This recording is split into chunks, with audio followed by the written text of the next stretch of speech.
이 권사님께서 목사님의 설교를 듣고 이상하다는 듯이 이 아들 효자와 함께 예배를 드리는데 이제 이 아들에게 묻는 거예요.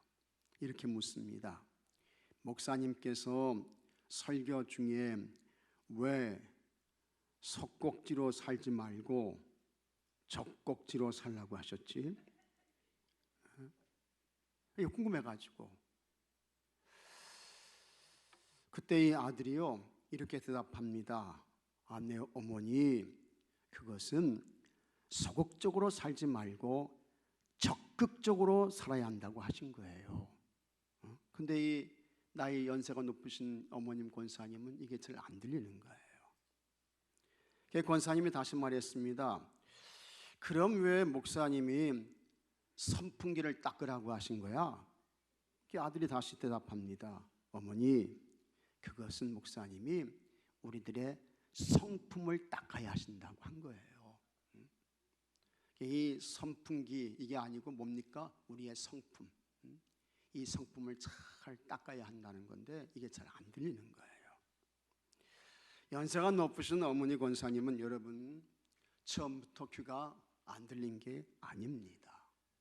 세월이 지났습니다. 시간이 흘렀어요.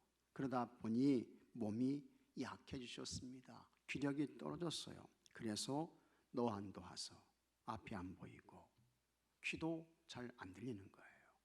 무슨 소리인지 알아듣지 못합니다. 사람은 누구나 다 이렇게 되는 것입니다. 그런데 그 세월이 매우 빠르다는 것입니다. 시편 90편 4절에 다음과 같은 말씀이 있습니다. 주의 목전에는 천년이 지나간 어제 같으며 밤의 한순간 같을 뿐임이니이다. 주께서 그들을 홍수처럼 쓸어가시나이다. 그들은 잠깐 자는 것 같으며 아침에 돋는 풀 같으니이다. 세월이 얼마나 빠른지 지나간 천년이 마치 무엇과 같아요? 어제야. 어제. 그게 천년입니다. 그만큼 시간이 순식간에 지나간다는 것입니다. 그리고 천년은 밤의 한 경점과 같다고 했습니다. 유대인들은 밤을 네 수로 구분했어요.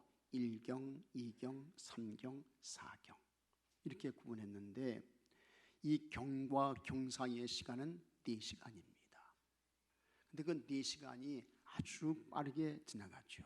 그것처럼 천년의 시간이 순간적으로 지나간다는 것입니다. 모두 뭡니까?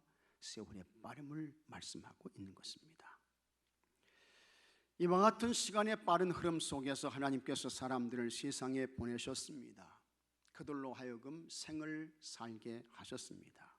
그리고 하나님께서 정하신 때가 되면 이제 그들을 불러가시는 거예요.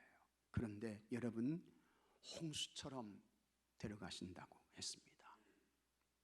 시편 90편 10절에는 이와 같은 말씀도 있습니다. 우리의 연수가 70이요 강건하면 80이라도 그 연수의 자랑은 수고와 슬픔뿐이요 신속히 가니 우리가 같이 하겠습니다. 날아가나이다. 날아가나이다. 걷는 거 아니에요. 뛰는 거 아니에요. 달리는 것도 아닙니다. 우리 인생의 삶을 사는데 여러분 우리가 다 어떻게 해요? 날아가는 삶을 사는 거예요. 날아가는 삶. 세상 사람들이 하는 이야기가 있습니다. 이제는 100세 시대라는 것입니다. 물론 사람의 평균 수명 많이 늘어났어요. 삶의 환경 좋아졌고 의학 발전했고 좋은 치료제 있고 건강 보조식품이 많습니다. 그러나 아무리 그렇다 할지라도 100세는 100세를 사시는 분들의 이야기지 그렇지 못하고 돌아가시는 분들이 거의 대부분입니다. 성경의 말씀이 하나도 틀리지 않습니다. 보통은 그저 70 이상의 삶을 사세요. 혹 그렇게 살지 못하시는 분들도 아주 많습니다. 그러다가 80이 넘어가게 되면 하나님의 부름을 받을 때가 많이 가까워진 것입니다. 그런데 70, 80 혹은 90을 살았어도 하나님께서 데려가실 때에는 여러분 홍수처럼 취하신다고 했습니다. 이것은 무엇을 말씀할까? 오늘 건강했으니까 내일도 건강하겠지? 아니라는 거예요. 오늘 건강했어도 내일 어떻게 될지 아무도 모릅니다. 장담할 수 없어요. 그래서 오늘 건강한 사람이라 할지라도 내일 홍수처럼 우리의 삶에서 각각의 사건과 일들을 겪을 수 있습니다. 우리가 사는 세상에는 멈춤이 있습니다.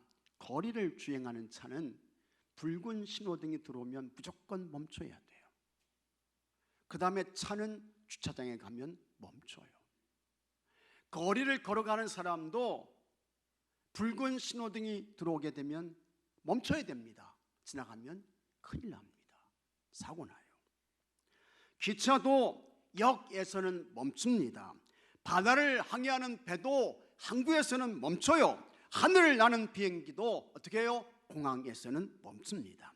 이렇게 세상에는 멈춤이 있습니다. 정지가 있습니다. 쉼이 있습니다. 그러나 여러분, 이 시간은 멈춤이 없습니다. 시간은 브레이크도 없고 시간은 후진도 없어요. 시간은 우회하는 것도 없고 시간은 좌회하는 것도 없습니다. 시간은 다만 앞을 향해서 아주 빠르게 전진하고 있을 뿐입니다.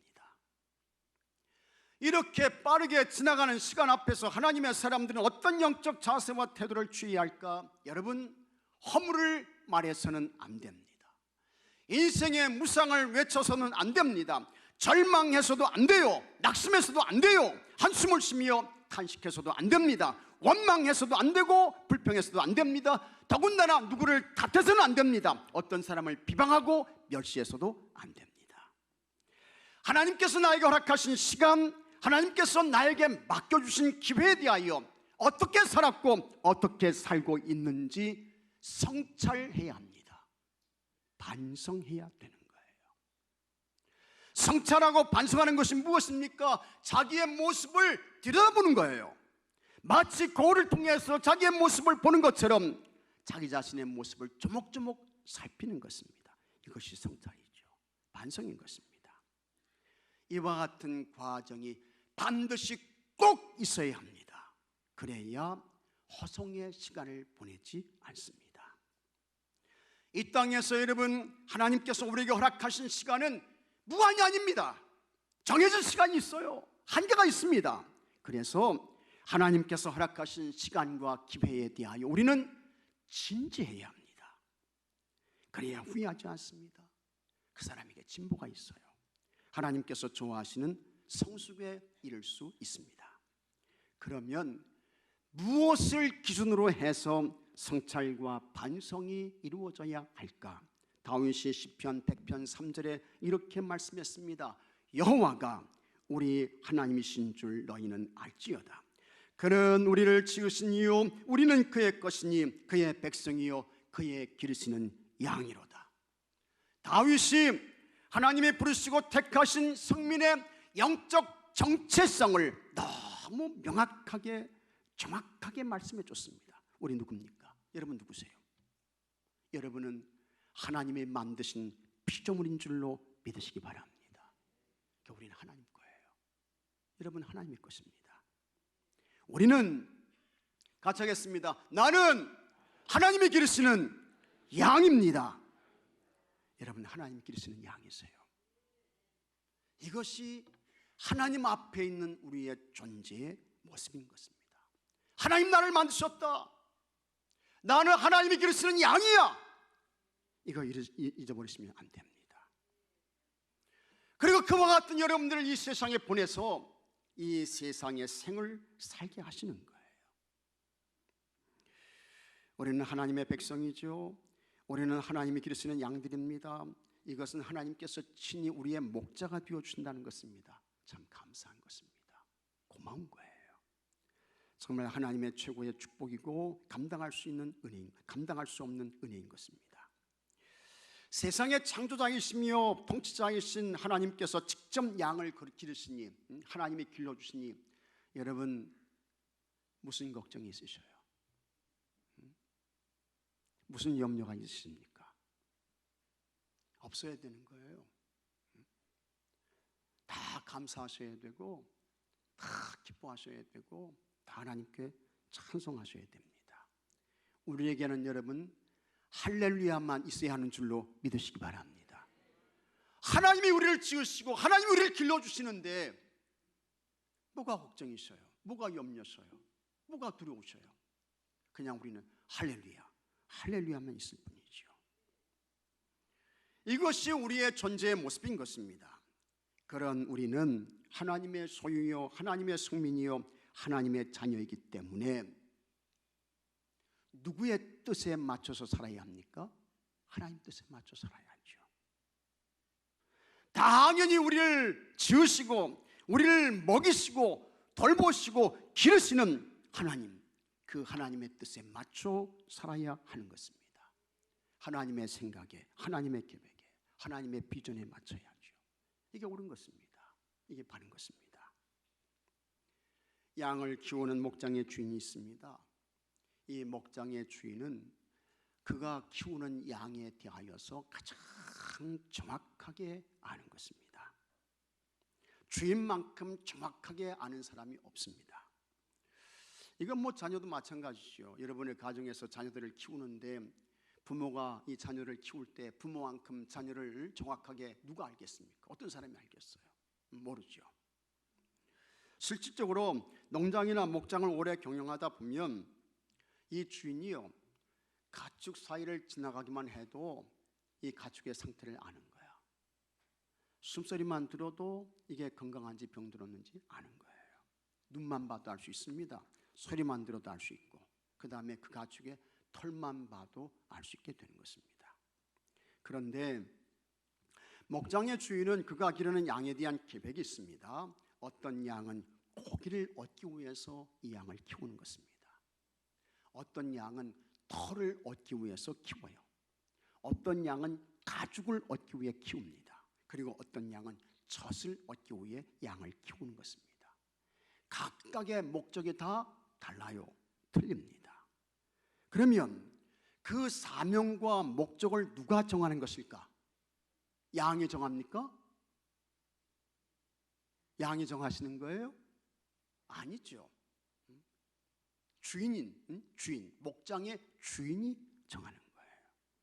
주인이 볼 때에 이 양은 고기를 얻기 위해 키워야 되겠다, 이 양은 가죽을 얻기 위해 키워야 되겠다, 이 양은 털을 얻기 위해 키워야지, 이 양은 젖을 얻기 위해 키워야지 하면서 그 목장의 주인이 각각의 목적에 맞게 양들을 키우는 것입니다.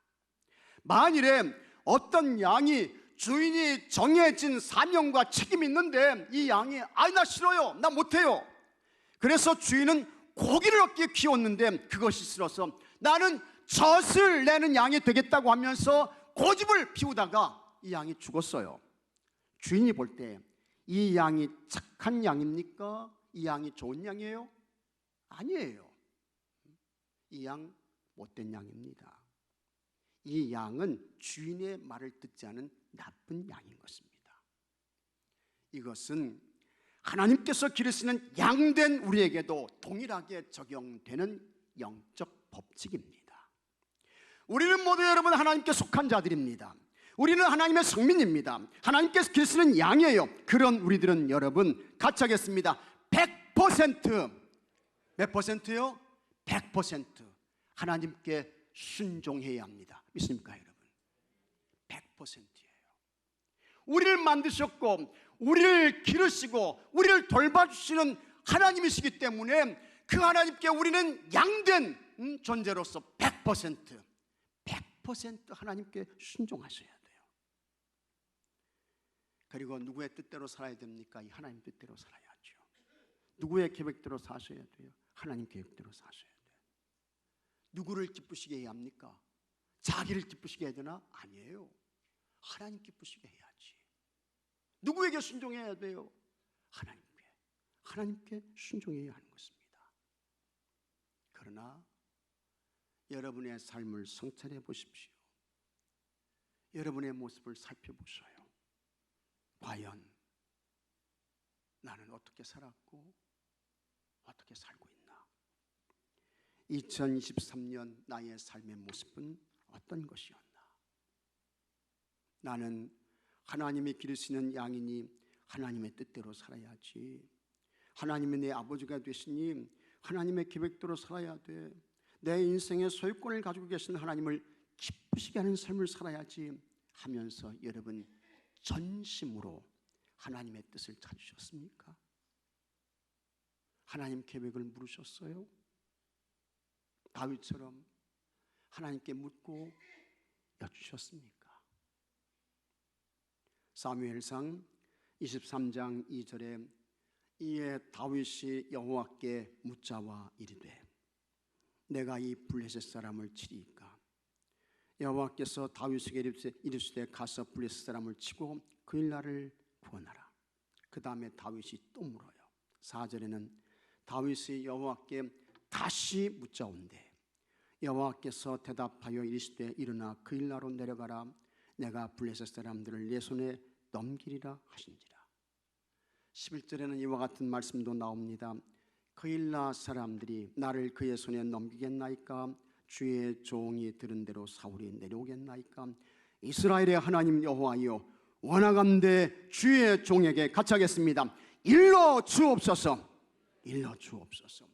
원하건대 주의 종에게 일러 주옵소서 하니 여호와께서 이르시되 그가 내려오리라 하신지라.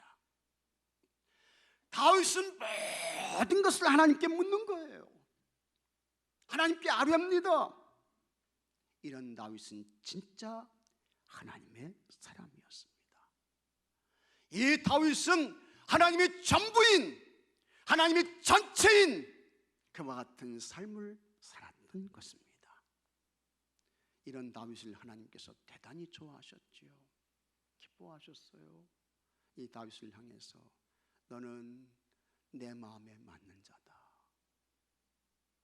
너는 내 마음에 합한 자야. 말씀하셔요. 그리고 이 다윗을 도와주십니다. 그에게 승리를 주시지요. 수많은 싸움을 했지만 전쟁을 했으나 그는 한 번도 패하지 않았습니다. 아무리 사울이 다윗을 죽이려고 해도 하나님께서 이 다윗을 붙들고 사울에게 넘겨주시지 않습니다. 사무엘상 23장 14절에 한번 같이 읽어보겠습니다. 다윗이 광야의 요새에도 있었고 또 십광야 산골에도 머물렀으므로 사울이 매일 찾되 하나님이 그를 그의 손에 넘기지 아니하시니라. 아멘. 이 사울이 다윗을 죽이려고 매일 찾았다고요. 수많은 군사들을 풀어서 날마다 이 다윗을 찾았어요. 근데 하나님께서 하나님께 묻고 여쭈며 하나님의 도움과 은혜를 구한 이 다윗을 꼭 붙드시는 거예요. 그래서 십몇 년 동안 사울이 아무리 다윗을 찾아서 죽이려고 해도 하나님께서 이 다윗을 붙드시고 사울에게 넘겨주시지 않았던 것입니다. 다윗은 이렇게 살았는데 여러분 우리는 어떻습니까? 우리는 아니죠. 우리는 아니에요. 여러분의 삶에 정말 하나님의 주인 된 삶을 사셨습니까? 하나님 우선이셨습니까? 하나님이 항상 먼저셨어요? 하나님의 뜻을 구하며 주님 앞에 묻고 여쭈셨습니까? 하나님 영광을 위해서 하셨고 교회 유익을 위해서 여러분 정말 여러분의 삶 전체를 들여서 사셨습니까? 아니잖아요. 내가 먼저고 내 유익이 앞서고 내 영광 드러내려고 했고 내가 편한 대로 내가 좋은 대로 내가 하고 싶은 대로 말하고 행동하고 처신하고 이게 우리의 삶이었습니다. 그래서 여러분 이런 찬양이 있어요.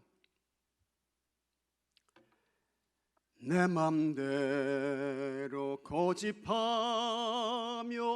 온갖 죄를 저질렀네. 내 맘대로 고집하며 온갖 죄를 저질렀네. 예수여, 이 죄인도 용서받을 수 있나요?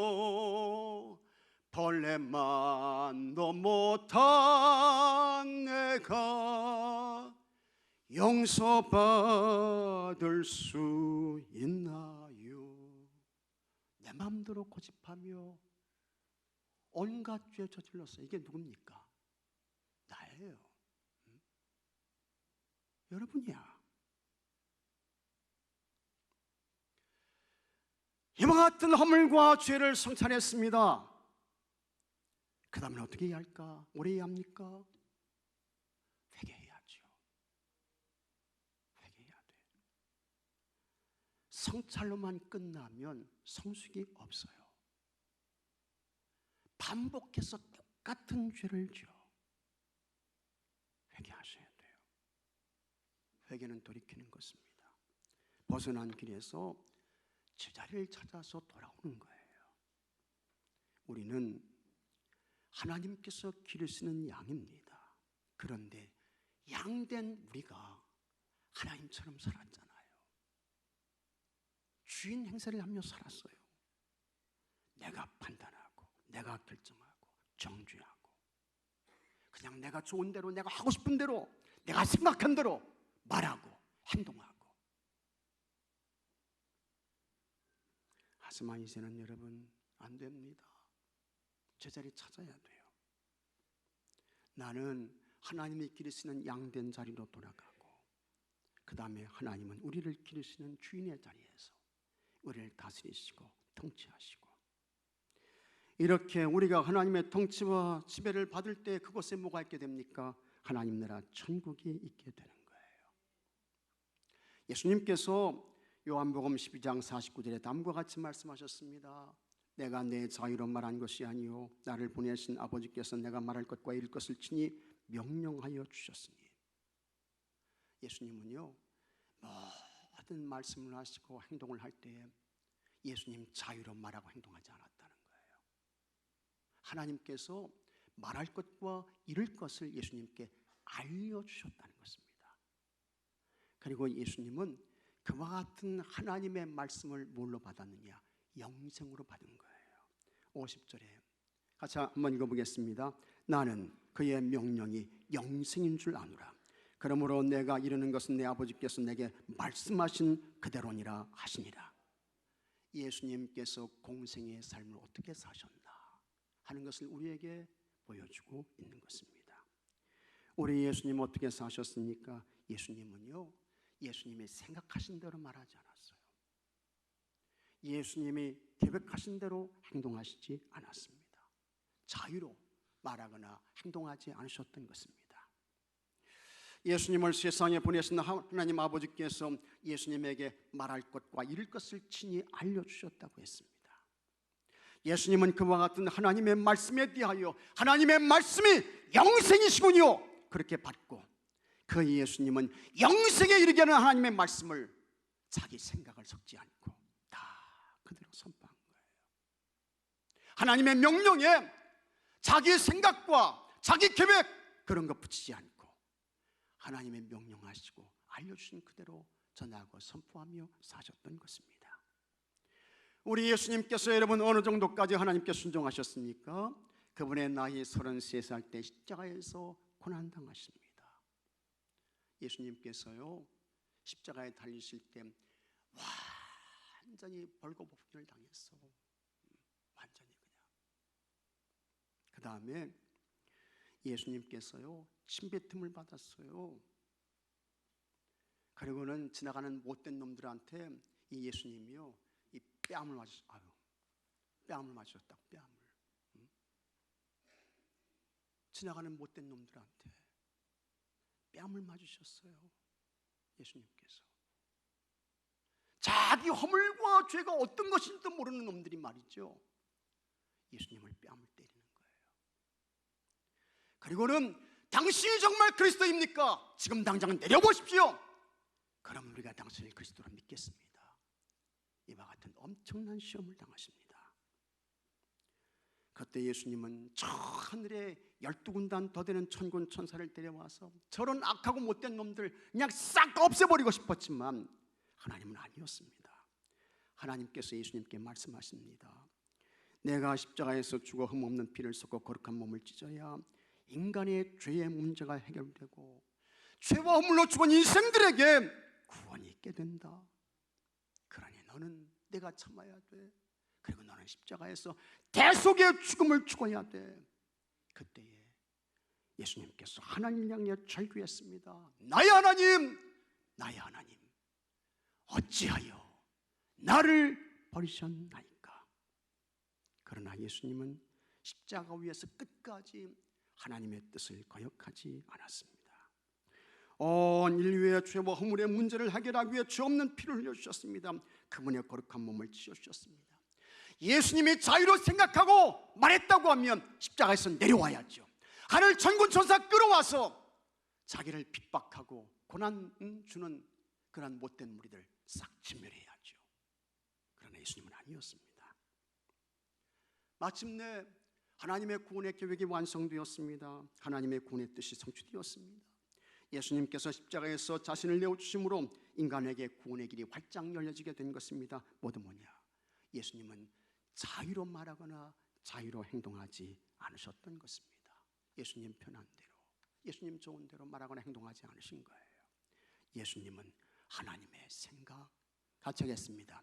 하나님의 생각, 하나님의 뜻, 하나님의 계획, 거기에 집중하고 거기에 맞춰서 예수님이 순종하셨던 것입니다.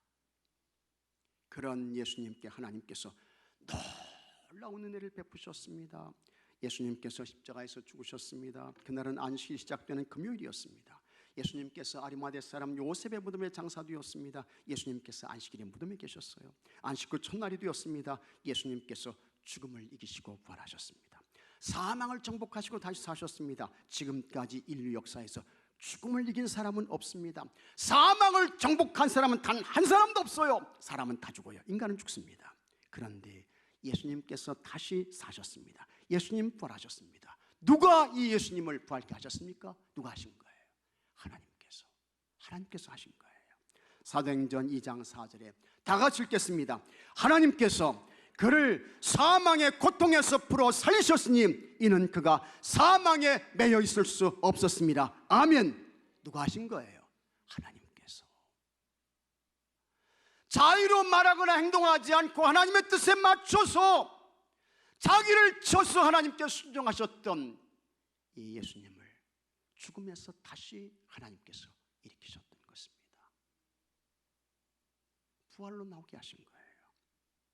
그리고 하나님께서 부활하신 예수님을 40일 동안 땅에 있게 하셨습니다. 하나님 나라 천국의 일을 말씀하게 했습니다. 그리고 다시 하나님께서 그를 하늘로 끌어올리세요. 하나님 보좌 우편에 앉혀주셨습니다. 그 예수님을 주와 그리스도가 되게 하셨습니다. 사도행전 2장 36절에 그런즉 이스라엘 온 집은 확실히 알지니 너희가 십자가에 못 박은 이 예수를 주와 그리스도가 되게 하셨느니라. 아멘. 자기 생각대로 말하지 않고 자기 행동하고 싶은 대로 하지 아니하고 하나님께서 가르쳐 주신 거, 하나님이 알려주신 거, 하나님이 일러주신 거, 그것을 말하고 그것대로 행동하셨던 그 예수님께 하나님께서 허락하신 은혜입니다. 보상이에요. 축복이고 영광인 것입니다. 프란치스코 하비에르라고 하는 선교사님이 있었습니다. 이분은 아주 유명한 분입니다. 왜냐하면 이분은 일본의 최초로 복음을 전한 그와 같은 선교사님이기 때문입니다. 일본은 우리나라보다 복음이 한 200년 정도 이렇게 앞서서 들어왔습니다. 200년 정도, 굉장히 빨랐죠. 이 하비에르는 본래 스페인 사람인데 포르투갈 요한 3세 왕의 요청으로 인도, 중국, 일본에 가서 선교 활동을 했어요. 그래서 이 하비에르를 동양 선교의 아버지라고 부릅니다. 이분이 선교 사역을 힘껏 감당하다가 선교지에서 임종을 맞게 됐습니다. 선교지에서 이제 죽게 되는 거예요. 그때 이 하비에르 선교사님이 자기를 선교지에 보낸 이 요한 3세 포르투갈 왕에게 아주 중요한 유언과 같은 편지 한 통을 써서 보냅니다. 그 편지의 내용이 이런 것이었습니다. 폐하께서는 어느 날인가 하나님 앞에 서야 할 시간이 있음을 잊지 마십시오. 영원히 폐하 왕으로 있는 게 아니라는 거예요. 그 끝날의 결산을 위하여 겸손하게 살도록 힘쓰십시오. 주님 앞에 설 때 부끄러움이 없이 설 수 있도록 준비하며 오늘을 살기 바랍니다. 이거 신하들은 이런 이야기 못하죠. 감히 내 놈이 나한테 이런 이야기를 해? 이런 이야기 못해요. 그런데 하비에르 선교사님은 선교지에서 복음 전하다가 죽음을 맞게 되면서 이와 같은 편지를 써서 보냅니다. 세상에는 시작이 있어요. 끝이 있습니다. 출발이 있습니다. 마침이 있습니다. 인간의 삶에도 태어남이 있어요. 반드시 뭐가 있습니까? 죽음이 있어요. 그래서 지혜자는 죽음 준비해라. 죽음을 준비해야 돼. 그 사람이 지혜자야 말씀합니다. 전도서 7장 2절에 초상집에 가는 것이 잔치집에 가는 것보다 나으니 모든 사람의 끝이 이와 같이 됨이라. 산 자는 이것을 그의 마음에 둘지어다. 산 자는 우리 다 살아있잖아요. 근데 산 자는 이것을 그의 마음에 둘지어다. 죽는다. 죽을 때가 있어. 그걸 마음에 두고 살라는 거예요. 그러므로 왕의 자리에 있다고 해서 교만하지 말라는 것입니다. 하나님 앞에 설 때 부끄러움을 당하지 않도록 하나님 마음에 합한 삶을 살라는 것입니다. 하나님께서 왕에게 권세를 주셨으니 받은 권세와 지위를 가지고 하나님 나라를 위해 살라는 것입니다. 하나님의 뜻을 이루어드리는 데 소중하게 쓰라는 것입니다. 옳은 이야기예요. 맞는 이야기죠. 여러분, 우리는 하나님께서 기르시는 양입니다. 여러분은 하나님의 소유가 된 백성입니다. 하나님께서 부르시고 택하신 하나님의 소유인 것입니다. 그런 우리는 하나님 거예요. 나는 내 거 아닙니다. 시간도 내 거 아니에요. 내 몸도 여러분 것입니까? 아니에요. 오해하지 마십시오. 우리의 지혜도 재능도 모두 내 것이 아니고 하나님의 것입니다. 믿으시면 아멘 하시기 바랍니다. 다 하나님 거예요. 그러므로 우리는 어떻게 살아야 할까? 하나님 위에 사셔야죠. 우리에게 주신 것 어떻게 써야 할까? 내 영광 위해서, 내 이익 위해서, 내 유익 위해서. 그거 아니에요. 하나님 나라와 하나님 영광과 교회의 유익을 위해 여러분 써야 하는 것입니다. 하나님과 교회를 위해 거룩한 섬김과 드림으로 사셔야 합니다. 이게 하나님 앞에서 합당한 것입니다. 2023년의 송년주의를 보내며 진지한 성찰과 회개가 있게 되기를 바랍니다. 그리고 이제는 예수님처럼 자유로 말하거나 행동하지 않고 우리의 주인이신 하나님의 뜻과 하나님의 계획이 우선이고 먼저이고 믿습니까 여러분? 하나님의 뜻, 하나님의 계획, 하나님의 나라, 하나님 영광, 교회의 유익, 이게 먼저예요. 이게 우선이야. 여기에 맞춰 살아가시는 여러분들이 되시기를 바랍니다. 그래서 여러분들을 통해 하나님의 비전이 성취되고 하나님의 생각과 하나님의 뜻이 왕성하게 펼쳐지고 이루어지는 은혜와 역사가 있게 되기를 바랍니다. 이 거룩하고 복된 사역에 쓰여지는 여러분 모두가 되시기를 주의 이름으로 축복합니다. 다 같이 기도합시다. 아버지 하나님, 2023년을 하나님의 은혜 중에 아버지 보내게 하시고 아버지 하나님이시여 오늘 송년주일 예배를 드리게 하시니 감사합니다. 모든 것이 하나님의 은혜이고 하나님의 돌봄이고 하나님의 역사였습니다. 하나님께 감사하게 하시고 찬송과 존귀와 영광을 올려드리게 하옵소서. 그러나 우리의 삶을 돌이켜보고 반성하며 성찰할 때에 우리는 내 자유로 말하고 행동하고 처신하며 내가 먼저였고 내가 우선이었고 내 영광이 앞섰고 내 이익을 위해 분주하게 달려왔습니다. 우리의 죄악된 모습을 하나님 보시고 용서의 은혜를 베풀어 주시옵소서. 그리고 이제는 우리가 자유로 말하거나 자유로 행동하지 않게 하시고 예수님처럼 하나님께서 말씀하시고 가르쳐 주시고 일러 주시는 것을 듣게 하여 주시옵시고 여기에 자기를 쳐서 순종하게 하여 주시옵시고 그래서 우리를 통해서 하나님의 뜻이 이루어지게 하여 주옵시고 하나님의 나라가 왕성케 하여 주시옵시고 주님의 몸된 교회가 든든하고 견고하게 세워지게 해 주시옵소서. 이 귀한 사역에 다 귀하고 복되게 쓰임받는 주의 성도들 되게 해 주시옵소서. 우리 주 예수 그리스도의 이름으로 간절히 기도하옵나이다. 아멘.